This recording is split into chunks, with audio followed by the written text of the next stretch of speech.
निक लागे भोले त्रिपुरारी सखी, निक लागे भोले त्रिपुरारी। निक लागे भोले जी के लंबी लंबी जटा, लंबी लंबी जटा हो लंबी लंबी जटा।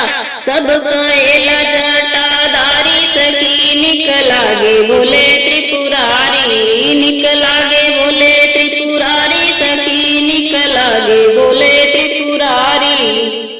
निक लगे शिव जी के हाथों में त्रिशूल, निक लगे शिव जी के हाथों में त्रिशूल। सब कहेला त्रिशूल धारी सखी, निक लागे भोले त्रिपुरारी। निक लागे भोले त्रिपुरारी सखी, निक लागे भोले त्रिपुरारी। निक लगे शिव जी के हाथों में डमरू, निक लगे शिव जी के हाथों में डमरू। सब कहेला बसहा सवारी सखी, सब कहेला बसहा सवारी। निक लागे भोले त्रिपुरारी सखी, निक लागे भोले त्रिपुरारी।